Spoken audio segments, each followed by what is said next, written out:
दोस्तों नमस्कार, आदाब, सत श्री अकाल। FMD स्टोरीज़ यूट्यूब चैनल की एक और वीडियो में आपका स्वागत है।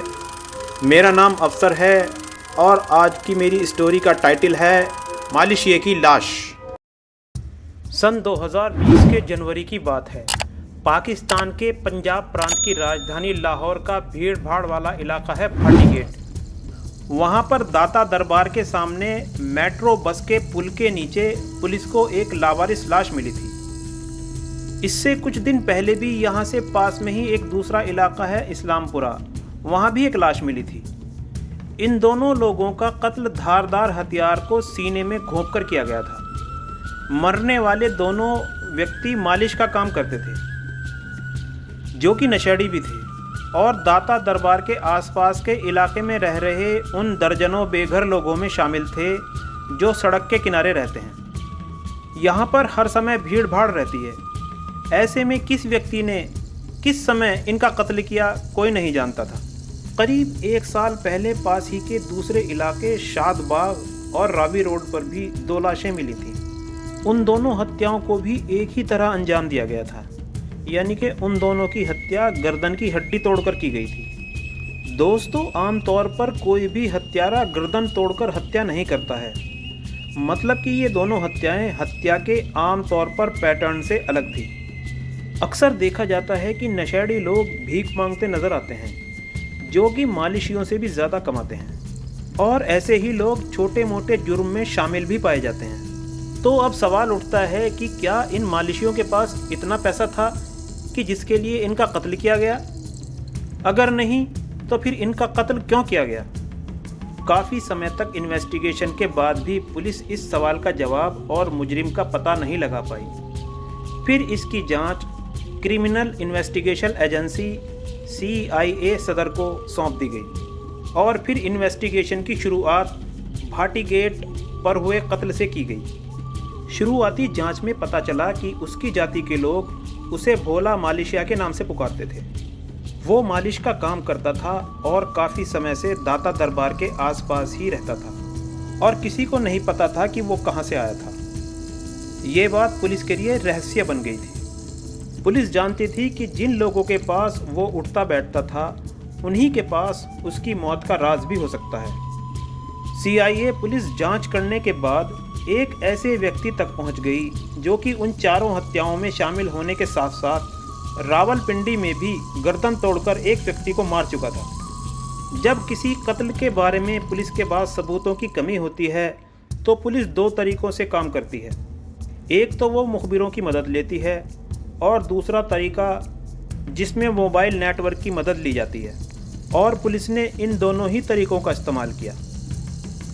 कातिल कत्ल करने के बाद मरने वाले का पैसा, कीमती सामान, मोबाइल वगैरह लेकर चला जाता था।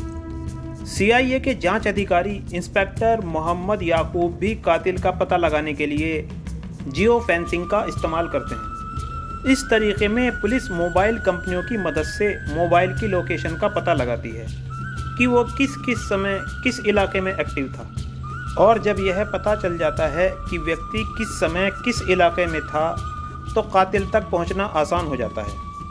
लेकिन इस तरीके से भी भोले मालयशिया के कत्ल के बारे में कोई ख़ास फ़ायदा पुलिस को नहीं पहुंचा। पुलिस को शक था कि मुजरिम इसी तरह के लोगों में से हो सकता है जो कत्ल हुए हैं, मतलब कि नशे के आदी भी और मालयशिया भी। पुलिस के मुखबिर इन लोगों में घुल मिलकर मालूमात इकट्ठा करते रहे। फिर शक की बुनियाद पर कई लोगों से पूछताछ की गई, और इस पूछताछ का नतीजा निकला कि एक व्यक्ति जिसका नाम एजाज था, उसने पुलिस को बताया कि इन 5 लोगों में से 3 कत्ल उसने अपने ही हाथ से किए थे, और 2 लोगों के कत्ल में भी उसने साजिश की थी, जो कि उसके दोस्तों ने किए थे। एजाज ने पुलिस को बताया कि वो मालिश के बहाने व्यक्ति को पास में ही स्थित पार्क में ले जाता था, फिर मालिश करते करते मौका पाकर या तो चाकू से वार करता या फिर उसकी गर्दन ऐंठकर गर्दन की हड्डी तोड़कर मार डालता था। फिर उसकी नकदी और मोबाइल आदि लेकर भाग जाता था। इन मालिश करने वालों को पता होता है कि आदमी की गर्दन में कैसे और कितना झटका दें कि उसकी गर्दन की हड्डी टूट जाए। इसके लिए उन्हें किसी भी तरह की ट्रेनिंग की ज़रूरत नहीं होती है। एजाज ने पुलिस को बताया कि उसने छोटी उम्र से ही अपराध करना शुरू कर दिया था, जब उसने नशा करने वालों लोगों में उठना बैठना शुरू कर दिया था। उसने पुलिस को ये भी बताया कि हमारे घर के पास एक दरबार था जहाँ पर नशा करने वाले लोग जमा रहते थे और वहीं से उसे नशे की लत लग गई थी। उसने पुलिस को बताया कि पहली बार उसने नशे के लिए चोरी अपने ही घर में की थी। तब घर वालों ने मार पीट कर उसे घर से निकाल दिया था और उस दिन के बाद एजाज घर नहीं लौटा। उसने इंस्पेक्टर को बताया कि वो नहीं जानता कि उसकी घर वाले अब कहाँ रहते हैं या वो कैसे दिखते हैं। वो सिर्फ इतना जानता है कि वो लाहौर के पास एक छोटे कस्बे अटारी में रहता था। घर से निकलने के बाद एजाज ने चोरी को ही अपना धंधा बना लिया। शुरू में उसने छोटी मोटी चोरियां की, फिर मोटरसाइकिल की चोरियां शुरू की और आगे बड़ी चोरियां शुरू कर दी। उसने बताया कि नशा करने के लिए उसे पैसे की ज़रूरत होती थी और ऐसे ही लोगों में उठते बैठते उसने मालिश का काम शुरू कर दिया। और जब उसने पहली बार हत्या की तो उसे बड़ी मात्रा में धन मिल गया था। एजाज ने पुलिस को बताया कि मुझे पता चला कि उस दिन भोला मालिशिया ने काफ़ी रुपया कमाया था। उसने अंदाज़ा लगाया था कि भोला मालिशिया के पास 1500 से 1600 रुपये हो सकते हैं, लेकिन जब उसने भोला का कत्ल करके उसकी जेब से पैसे निकाले तो पता चला कि भोले मालिशिया के पास सिर्फ 400 रुपये थे। उसने ज़्यादातर आसपास के रहने वाले लोगों को ही अपना निशाना बनाया था। उसने बताया कि उसको डर था कि यदि उसने इनको छोड़ दिया तो वो पकड़ा जाएगा। उसके मुताबिक नशे की लत ने ही उसकी ये हालत कर दी थी। अब वो नशे के लिए कुछ भी करने को तैयार रहता था। तो दोस्तों, ये थी कहानी पाकिस्तान के लाहौर में रहने वाले एक सीरियल किलर की। आपको यह कहानी कैसी लगी हमें कमेंट करके ज़रूर बताएं। अगर अभी तक आपने हमारा चैनल सब्सक्राइब नहीं किया है तो प्लीज़ जाने से पहले हमारे चैनल को सब्सक्राइब ज़रूर कर दें।